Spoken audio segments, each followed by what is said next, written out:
Ya, dua-duanya silakan. Tapi afdolnya nusina. Karena kita tidak ada unsur kesengajaan. Al-Quran itu tidak boleh dilupakan. Tidak boleh dilupakan. Yang lain, iya. Jadi kita maksudnya tidak ada unsur kesengajaan di situ.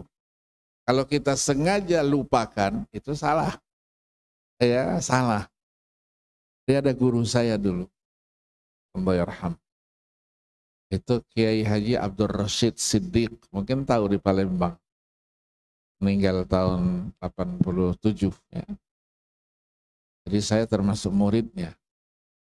Beliaulah yang mengatakan ketika dulu saya peserta MTQ Nasional ke-8 dulu di Palembang. Selesai musabaqah, saya baru meninggalkan Indonesia ke Madinah dan baru kembali tahun 87. Jadi S1 saya di Madinah, S2 dan S3 saya di Ummul Qura, di Makkah Al-Mukarramah. Nah ketika itu dia katakan, kalau ndak hafal Quran, ndak usah ketemu lagi sama saya. Wih, saya bilang hebat.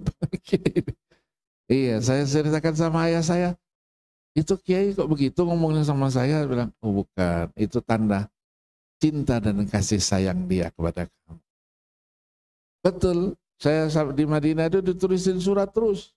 Setiap minggu saya kirim surat, sudah berapa juz, sudah berapa ini. Begitu saya sudah hafal, tahun 86, ya, saya pulang ke sini setahun sebelum kembali dari Saudi itu, saya selalu kalau datang biasanya subuh besoknya saya datangi.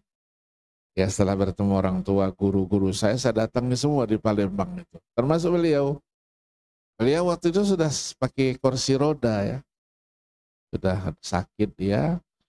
Saya kalau ke rumah dia biasanya tidak boleh pulang kalau belum makan siang.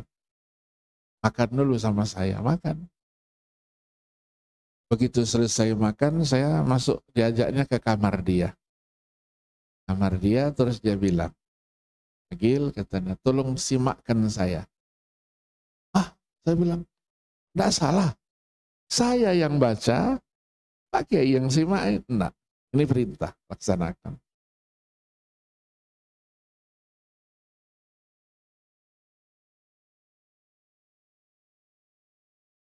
Saya terus nangis. Enggak begitu, enggak. Sekarang perintah. Baca surat mana dia? Saya surat Pak Kiai baca. Karena hafalannya sudah diakui semua. Beliau 20 tahun di Makkah. Jadi hafalannya sudah, Masya Allah. Baca, ada salah enggak? Enggak ada. Rupanya udah ngingetin saya. Itulah Quran. Yang lain boleh lupa. Tapi Al-Quran tidak boleh dilupa. Itu pesannya intinya itu. Ya, jadi mengingatkan kita gitu. Jadi itulah nasihat-nasihat. Maka guru-guru saya juga di Makkah, di Madinah dulu. Terutama yang di Makkah tuh, saya mendapat satu kemuliaan mungkin ketika saya pasca sarjana itu, ya, yang memang selektif ya. Kita pasca sarjana di sini berapa orang? 20 orang, 15 orang. Saya pasca sarjana hanya 4 orang. Dosennya 5 orang. Jadi dosennya lebih banyak. Dosennya memang sudah ya kawakan ya, sudah hebat-hebat di Al-Azhar. Ada yang pernah berapa puluh tahun sebagai guru besar. Diambil. Kenapa? Karena di Saudi dulu kan dikenal dibayar mahal. Kan dibayar mahal. Dibayar mahal, mereka maulah. Di samping bisa ibadah. Di Mekah bisa Masjidil Haram, di Madinah bisa di Masjid Nabawi. Itu yang ini kan. Nah mereka ini rata-rata hafal Quran. Jadi kalau masuk jam pertama gitu kuliah, nanti jam kedua itu ada selisih 25 menit, 30 menit dosen yang beranjutnya. Kalau beliau tidak berangkat dari tempat duduknya ngajar itu, berarti dia takrir. Dia membaca Al-Qur'annya itu. Oh, terus gitu. Saya begitu saya lihat itu saya tidak ganggu. Nanti kalau sudah selesai ada dosen yang selanjutnya datang, penggantinya dia harus pindah rokal.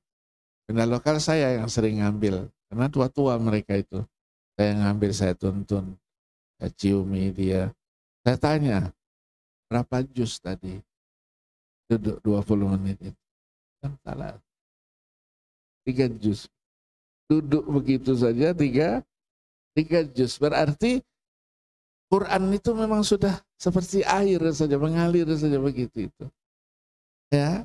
Jadi kalau kita itu orang masa sekarang, apalagi yang masa dulu. Ya, Imam Syafi'i dalam manaqibnya itu 1 hari 1 malam itu khotamnya 2 kali. 2 kali khotam. 30 juz. Bukan juz 30. Beda ya? Beda. Imam Abu Hanifah dalam manaqib ketika ditanya, sudah berapa kali khotam? Dijawabnya, baru 7.000 kali. 7.000 kali.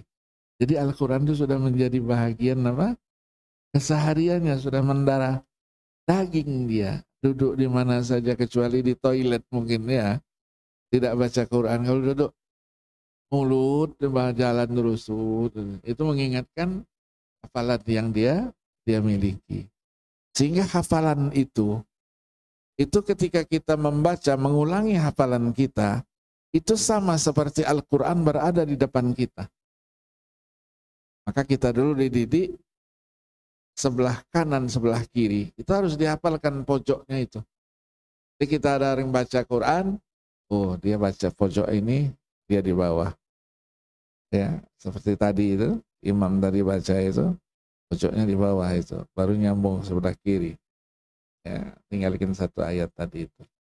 Jadi itulah kehebatan Al-Quran itu. Ya, jadi ya silahkan. Diijazahkan nasina, baca nasina. Ya, saya diijazahkan dua-duanya, nasina, nusina. Ya, mana yang mau dibaca? Silahkan. Tapi kita tidak ada niat untuk melupakan Al-Quran. Jadi yang lain boleh lupa. Maka kalau Al-Quran lupa, kita berdosa di hadapan Allah Subhanahu wa ta'ala. Ada yang punya hafalan kecil-kecilan, pelihara hafalan itu. Syukur-syukur bisa tambah kan? Ya, karena kalau sudah tua biasanya agak-agak sulit itu kan. Tapi untuk Al-Quran tidak ada batas umur. Bisa kecil, bisa tua. Ya, sekarang kan viral banyak. Umur sudah berapa? Ada perempuan kemarin 82 tahun. Hafal Al-Quran 30 juz. Karena dia ketika muda dia tidak sempat menghafalnya. 71 tahun. Apalagi masih 50, 60 ini kan masih muda semuanya kan.